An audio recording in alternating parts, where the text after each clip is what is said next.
मैं किरण यादव और आप देख रहे हैं नेक्स्ट 9 न्यूज। गुजरात जो भारतीय जनता पार्टी का गढ़ कहा जाता है और है भी वो गढ़, वहां पर अब इसी साल के अंत में चुनाव होने वाले हैं। हिमाचल प्रदेश में भी चुनाव होने वाले हैं, लेकिन इसी बीच आम आदमी पार्टी ने गुजरात में एंट्री कर ली है। अभी तक ये जो गुजरात में चुनाव होता था वो होता था भारतीय जनता पार्टी बनाम कांग्रेस, लेकिन अब ये मुकाबला त्रिकोणीय हो गया है।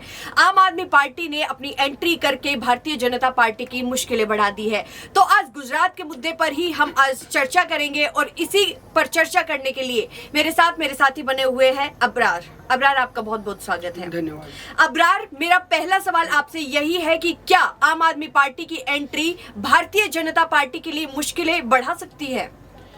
देखिए, आम आदमी पार्टी जिस तरीके से गुजरात की राजनीति में सक्रिय हुई है और लगातार कई सभाएं जो अरविंद केजरीवाल ने की है वहां, तो इसको लेकर के अब आम आदमी पार्टी की जो सक्रियता है वहां पर ज़्यादा बढ़ने लगी है। और कहीं ना कहीं बीजेपी को ये डर है कि कहीं आने वाले दिनों में जो चुनाव होने हैं विधानसभा के, उसमें कहीं बीजेपी को इसका जो है खतरा जो है वो हो सकता है, क्योंकि आम आदमी पार्टी को लगातार अलग अलग राज्यों में जो रिस्पॉन्स है वो अच्छा मिल रहा है। तो ऐसे में गुजरात के लोगों ने भी उनका स्वागत किया है। खास तौर से ये बात जो है भारतीय जनता पार्टी को डरा रही है, बीजेपी हाईकमान को डरा रहा है कि अरविंद केजरीवाल का जब भी कोई कार्यक्रम होता है, कोई सभा होती है, तो वहाँ पर लोगों की एक बड़ी तादाद जो है वो पहुँचती है उनके भाषण को सुनने के लिए।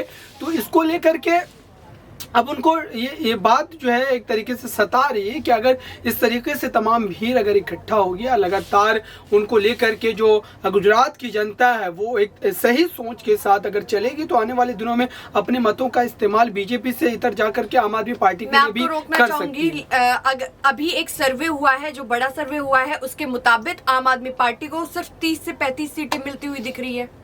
देख, 30 से 35 सीटों का भी आंकड़ा अगर आम आदमी पार्टी पा जाती है गुजरात में, तो ये बड़ी जीत होगी, क्योंकि मात्र एक बार चुनाव लड़ने के बाद ही वो सत्ता में तो नहीं आ जाएगी। लेकिन अगर आप भारतीय जनता पार्टी के चुने गए विधायकों में से, अभी जितने उनके वर्तमान में विधायक है विधानसभा में गुजरात के, उनमें से अगर मात्र 4-5 विधायकों की भी कमी दर्ज की जाती है, तो कहीं ना कहीं ये नुकसान ही होगा। और बीजेपी को इस बात का एक तरीके से जो है डर है, और साथ ही उनको इस बात का जो एक तरीके से आभास नहीं था कि आने वाले दिनों में उनके लिए कोई चुनौती गुजरात जैसे राज्य में भी पैदा हो सकती है, क्योंकि कांग्रेस पार्टी भले ही विपक्ष के रूप में वहां है, लेकिन कांग्रेस पार्टी का जनाधार जमीनी स्तर पर कहीं नजर नहीं आता। और ऐसे में आम आदमी पार्टी का गुजरात की राजनीति में जाना भारतीय जनता पार्टी के लिए बड़ा सवालिया निशान पैदा हो रहा है, क्योंकि अब देखिए जिस तरीके से कांग्रेस का एक तरीके से गढ़ कहा जाता है पंजाब, वहां पर आम आदमी पार्टी किस तरीके से 2-3 बार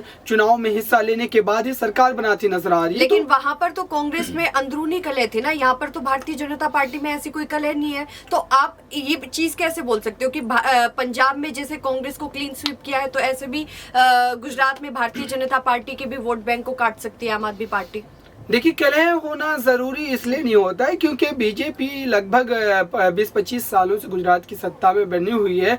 तो ऐसे में एंटी इनकम्बेंसी जो होती है जनता की, वो अब देखने को मिल सकती है, क्योंकि जब तक आपके पास विकल्प नहीं होगा तब तक आप किसी दूसरी पार्टी को, किसी दूसरे नेता को मौका दे ही नहीं सकते। गुजरात की जनता के पास विकल्प नहीं है। विकल्प इसलिए नहीं है क्योंकि कांग्रेस पार्टी जो है उनका जनाधार वहाँ पर कमज़ोर है। आप देखिए कि हार्दिक पटेल जैसा पटेल समाज से जुड़ा हुआ बड़ा नेता एक समय में जब कांग्रेस में शामिल होता है, तो ये आशाएं जताई जाती है कि कांग्रेस पार्टी का जो है जीर्णोद्धार वो गुजरात में फिर से एक बार देखने को मिल सकता है। लेकिन अचानक से फिर ऐसी क्या बात होती है, अनबन होती है कि फिर हार्दिक पटेल कांग्रेस से इस्तीफा देकर के भारतीय जनता पार्टी में शामिल हो जाते। तो ऐसे में कोई बड़ा चेहरा अगर हम देखें कांग्रेस के पास, तो गुजरात में फिलहाल नजर नहीं आता है। अहमद पटेल जैसा बड़ा चेहरा था गुजरात में कांग्रेस पार्टी के पास, लेकिन उनका निधन हो चुका है। तो ऐसे में अब कांग्रेस पार्टी के लिए कोई ऐसा बड़ा चेहरा नहीं है जिस पर वो दाव लगाते नजर आए। और दाव लगाने के बावजूद भी उनके लिए बड़ी समस्या ये है कि जनता उनको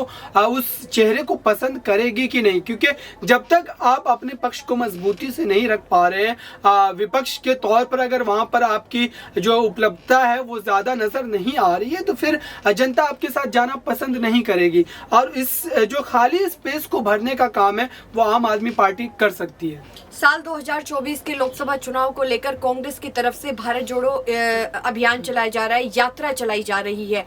लेकिन एक तरफ तो वो यात्रा चलाने की बातें कर रहे हैं राहुल गांधी, और दूसरी तरफ अगर हम गुजरात चुनाव की बात करें तो गुजरात में तो कांग्रेस पार्टी बिल्कुल भी एक्टिव नहीं दिखाई दे रही है।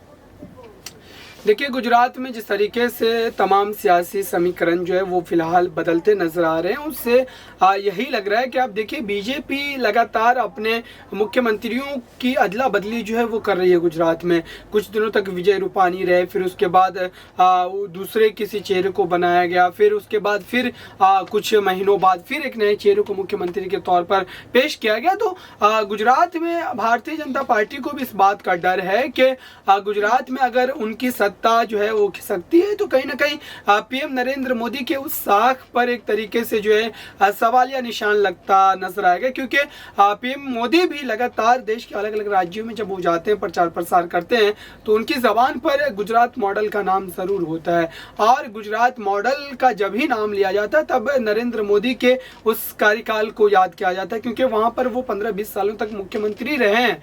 तो ऐसे में उनकी जो एक तरीके से छवि है उसको भी नुकसान पहुंचता हुआ नजर आएगा अगर केजरीवाल की पार्टी वहां पर मात्र 2-3 सीटें भी जीतती हुई नजर आएगी। तो भारतीय जनता पार्टी की बात करें तो भारतीय जनता पार्टी गुजरात में 26 सालों से है, और देखिए अभी उनके पास लेकिन ऐसा कोई बड़ा चेहरा नहीं है। अगर हम सीएम की बात करें तो कहा जाता है कि सीएम की वहां पर नहीं चलती है, जो कुछ चलती है वो मोदी शाह के जो आदेश आते हैं उनकी तरफ से चलती है, वहां की कैबिनेट की नहीं चलती है। तो ऐसे तो भारतीय जनता पार्टी के पास भी कोई बड़ा चेहरा नहीं है। अगर बात करें प्रधानमंत्री नरेंद्र मोदी की तो वहां पर तो सिर्फ भारतीय पीएम मोदी की शाख यहां पर लगी हुई है। लेकिन आपने जैसा बताया कि कांग्रेस के पास कोई बड़ा चेहरा नहीं है, तो भारतीय जनता पार्टी के पास कौन सा बड़ा चेहरा है?